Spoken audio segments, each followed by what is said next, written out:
네, 자, 이번 비는 자정부터 새벽 사이가 최대 고비인데요. 좀 더 자세한 기상 상황과 대비책 전문가와 함께 알아보겠습니다. 네, 김승배 한국자연재난협회 본부장 전화로 연결돼 있습니다. 안녕하십니까, 본부장님? 네, 안녕하십니까? 네, 자, 밤 사이에 내륙 곳곳에 시간당 30에서 많게는 70mm 이상의 호우가 내린다. 이렇게 예보가 돼 있는데요. 자, 네. 1시간에 70mm가 내린다는 거는 어느 정도 양입니까?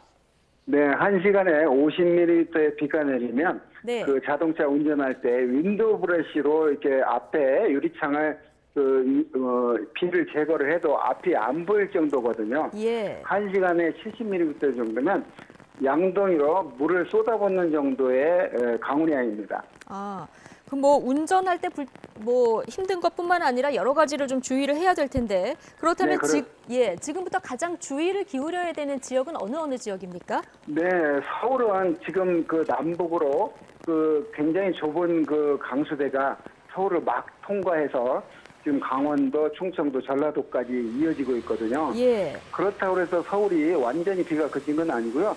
또 새벽에, 밤에 상층에서는 그 기온이 냉각되기 때문에 또 대기 불안정에 의한 강수가 예상이 되거든요. 예. 그래서 지금 이 시간 이후는 서울을 막 빠져나간 이 강한 구름대가 움직이고 있는 경기 북부, 강원 영서 지방, 또 충청도, 전라도 지방이 많은 비가 올 것으로 예상됩니다. 네, 경기 북부, 강원 영서, 충청, 전라도 지방까지 네네. 특히 주의를 좀 기울여 주십사 말씀을 해주셨고요. 예. 네네, 지금 강한 비구름대가 북쪽에서 남쪽으로 길게 지금 형성이 되어 있기 때문에 그렇습니다. 예. 자, 지금까지도 많은 비가 내렸는데 새벽 시간대 더 많은 비가 내릴 것이다 이런 예보가 네. 있었는데요. 네. 취약 시간대 내리는 비인데다가 또 지금 네. 돌풍, 천둥, 네. 번개가 동반되는 만큼 네. 각별한 대비가 필요할 것으로 보이는데 네. 어떻게 준비를 해야 될까요? 네, 그렇습니다. 이렇게 밤에 더 특히 강한 비가 올 수 있는 이유가 남쪽에서 뜨거운 비의 원료가 되는 고온 다습한 수증기가 유입되고 있는 가운데 상층으로 찬 공기가 내려오기 때문에 대기가 불안정해서 낮에 또 초저녁에 비가 내리는데 이제 밤이 되면 더욱더 상층의 공기가 차가워지기 때문에 더 불안정해지기 때문에 그렇습니다. 이런 때 조심해야 될 게 밤에 그 반지하에 거주하시는 분이나 상습 침수구역에 거주하시는 분들은 주무시지 마시고 이 강수 형태 또는 기상 정보를 예의주시하면서 그 지역에서 비가 많이 오는 지역, 그러니까 물에 잠길 수 있는 지역에서 빨리 벗어나야 할 준비를 하고 있어야 되는 그런 상황입니다. 예. 최근에 보면은 야간에 폭우가 잦은데 이게 네. 뜨거운 수증기가 있고 그리고 상층 공기가 밤이 되면 차가워지기 때문에 지금 비가 이렇게 많아진다. 더 그 네. 대기가 낮에도 불안정하지만 예. 지금 최근에 우리 한반도 그 공기 흐름을 보면 예. 남쪽 열대 바다에서 고온 다습한 공기가 한 약 1.5km 이하 하층으로 많이 유입이 되고 있습니다. 예. 그런데 어제 그저께 굉장히 더웠거든요. 그렇죠. 정체 전선이 남쪽으로 내려가는 상태에서 상층에서 보면 기한 능에 들어서 남쪽에서 더운 공기가 상층으로 유입이 되는데 이 기압 능이 동쪽으로 빠지고 기압골에 들면서 북쪽에 차고 건조한 공기를 끌어내렸기 때문에 낮에 불안정한 상태가 이어졌는데 이게 밤이 되면 예. 저 높은 곳에서는 더 지면 부근은 그래도 열이 가득 있는데 상층 부근에는 더 열을 많이 잃기 때문에 야간에 더 대기가 불안정해지기 때문에 특히 국지적인 폭우가 야간에 심해지는 이유이기도 합니다. 예. 자, 이렇게 갑자기 특히 밤 사이에 많은 비가 내리면 반지하 주택이나 지하 주차장 같은 곳 특히 주의를 좀 하셔야 될 텐데요. 네. 어느 정도 되면 빨리 대피를 해야 되는 겁니까? 네, 그 반지하 거주자분들은 그 계단으로 물이 조금씩 새어 들어오면 그걸 막을 생각을 할 게 아니라 네. 빨리 한 계단 더 1층이나 2층을 올라가면 소중한 목숨 피해가 없을 거로 보입니다. 그거를 대부분이 막으려고 집에 있는 물건을 보호하려고 예. 그런 현장인데 작년 8월 8일에 반지하 침수 사건도 그런 형태였거든요. 물론 거동이 불편하신 분들이었는데 네. 그래서 오늘 밤 그런 물이 조금씩 지하로 들어오면 그걸 예. 막으려고 노력할 게 아니라 빨리 반지하에서 1층이나 2층으로 올라가야 그런 이 피해를 예방할 수 있습니다. 예, 그리고 지난해 저희가 그 뉴스에서도 전해드렸습니다만은 지하 주차장에서 그 빠져나올 때 어느 정도 네. 높이가 되면 갑자기 물이 불어나서 못 나오는 경우도 우리가 보지 않았습니까? 네네. 작년 포항에서 지하 주차장에서 물이 막 새어 들어오는데 그걸 빠져나오려고 하다가 소중한 인명을 잃었는데요. 네. 자, 지하 주차장에 지하에 물이 새어 들어오면 그거를 그 차에서 빨리 나와서 계단이나 빨리 올라가야지 그거를 차를 빼려고 차가 잠길 걸 염려해서 차를 빼려다가 예. 그런 피해를 당했거든요. 네. 그래서 아까 반지하 그 대비 요령처럼 지하 주차장에 물이 내려가는 언덕에서 물이 막 들어오면 네. 차를 뺄 게 아니라 빨리 거기를 벗어나야 됩니다. 그래서 재난 피해를 줄이려면 그 현장에서 빨리 도망가라. 이게 그 피해 줄이는 철칙입니다. 예. 빗물이 들어오면 곧바로 대피하라. 네네. 예. 꼭 기억을 하셔야겠습니다. 예. 네네. 방금 이제 지하 공간 침수에 대해서 이야기를 해주셨는데 네네. 또 그 강남역처럼 폭우가 오면은 상습적으로 침수되는 지역이 또 있지 않습니까? 네네. 이번에도 도로 침수도 우려가 되는 상황인데요. 네. 이럴 때를 대비해서 좀 기억을 해둬야 되는 행동 요령 어떤 게 있을까요? 네, 작년에 강남에는 물론 시간당 매우 많은 비가 내렸습니다. 한 시간에 100mm 넘는 비가 내렸거든요.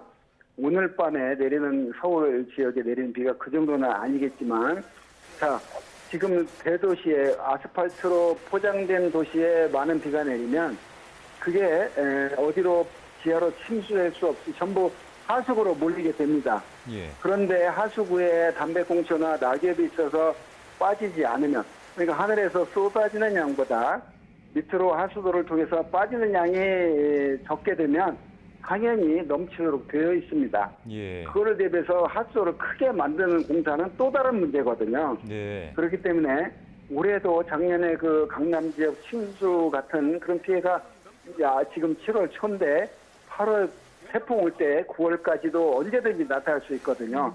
그래서 그런 대도시에 많은 비가 내리면 가급적 차 운전을 피하시고 네. 특히 지하차도를 들어가실 때 물에 잠겼을 때 내가 차를 빨리 여기를 통과해야지 이런 생각을 하지 마시고 차를 그냥 거기 세워두시고 차에서 벗어나는 게 좋고요. 지하에 들어갔는데 물이 반절씩 찼다 그러면 빨리 역시 계속 시동을 네. 걸고 있을 게 아니라 더 물이 차서 문이 안 열리기 전에 빨리 차에서 벗어나서 대피를 해야 됩니다. 네. 대도시 지하도 대피 요령입니다. 예. 네. 그러니까 바퀴를 기준으로 했을 때 어느 정도 비가 좀 차올랐을 때 차를 좀 두고 떠나야 된다. 뭐 이런 기준이 네. 있을까요? 네네. 정확한 기준은 없지만 바퀴 위에 차 문에 반절 정도가 되면 수압이 강하기 때문에 차 문이 안 열린다고 합니다. 예. 그렇기 때문에 그러기 전에 빨리 차에서 벗어나야 됩니다. 차 바퀴 정도 됐을 때는 문은 열리거든요. 그러니까 그런 때 빨리 대피를 해야 됩니다. 네. 자, 그리고 이미 많은 비가 내려서 집안이 약해진 상황이라서 산사태도 좀 주의를 네. 기울여야 될 것 같은데요. 네. 산사태가 발생하기 전에 몇 가지 전조 증상들이 있다면서요? 그렇습니다. 산사태는 오랜 시간 자연적인 산에서는 산사태가 잘 나지 않는다고 산사태 전문가들이 말을 합니다. 네. 어디에서 산사태가 나냐면 인간의 손이 탄 곳, 터널 뚫거나 도로를 확장하거나 전원주택 짓는다고 산을 깎은데 이런 곳에서는 방벽을 튼튼히 쌓지 않으면 언제든지 많은 비가 오면 산사태가 발생할 수 있습니다. 예. 그러면 그런 지역에 거주하시는 분들은 산사태 전조 현상이 있습니다. 전봇대가 흔들리거나 밤에 야간에 우르릉 소리가 난다거나 네. 낮에는 전봇대 흔들리는 걸 볼 수 있지만 그런 곳에서는 그런 현상이 나타나면 빨리 자기가 거주하는 집에서 산 쪽이 아니라 산 반대쪽으로 빨리 대피를 해야 됩니다. 왜냐하면 그러한 현상이 한 1, 2분 사이에 발생하기 때문입니다. 예. 지금 말씀해 주신 전조 증상 그리고 저희가 그래픽으로 지금 보여드리는 이런 증상이 네네. 나타나면 산 네. 반대쪽으로 빨리 대피를 하는 것이 좋다. 네, 예. 그렇습니다. 네. 예. 자, 네, 요즘 날씨가 참 어려운 것 같습니다. 지난 네. 주말 내내 찜통더위가 이어졌고요. 또 어제는 서울 기온이 34.9도까지 네네. 9도까지 찍으면서 최고 기온을 기록하기도 했는데 네. 또 오늘은 비가 이렇게 또 퍼붓고 있습니다. 네, 네. 이렇게 이제 불규칙한 날씨가 이어지고 있는데 앞으로도 이럴 거라고 보십니까? 네. 지금이 사실은 이제 장마철이기 때문에 그 비가 그치면 그 무더운 그 날씨가 나타나는데 그 이유가 굉장히 습한 공기가 덮여 있기 때문에 그 구름만 없으면 구름이 비가 그치면 강한 일사에 의해서 기온이 올라가거든요. 근데 건조한 공기가 아니라 습한 공기이기 때문에 기온이 밤에도 떨어지지 않는 열대야가 나타납니다. 그래서 지금은 기후변화도 아니고 뭐 엘니뇨 현상 때문도 아니라고 저는 생각합니다. 예. 그냥 우리나라 통상 여름철에 전형적인 그 장마철 그런 그 더위이거든요. 그래서 비가 오면 조금 기온은 떨어지지만 또 폭우로 피해를 볼 수 있고 또 비가 그치면 그 무더위 속에서 그런 그 허약자, 노약자들이 위험한 순간에 노출이 됩니다. 네. 자, 이 폭우가 지나고 나면 다시 더위가 찾아왔다가 이번 주말 앞두고도 남부지방으로 중심으로 해서 또 장맛비가 네. 나타날 가능성이 예보가 되고 있는데요. 네. 자, 이 패턴이 언제까지 계속 이어질까요? 네, 오늘 4일과 내일 5일 오전까지는 이렇게 전국에 정체전선에 의한 장맛비가 내리고요. 네. 그래도 또 정체전선이 남쪽으로 내려갔다가 다시 올라오는 7월과 8일경에 충청도 이남지방에서 오늘과 비슷한 그런 장맛비가 내릴 것을 전망을 하고 있고요. 그 외에 비가 안 오는 지역은 낮 기온이 33도.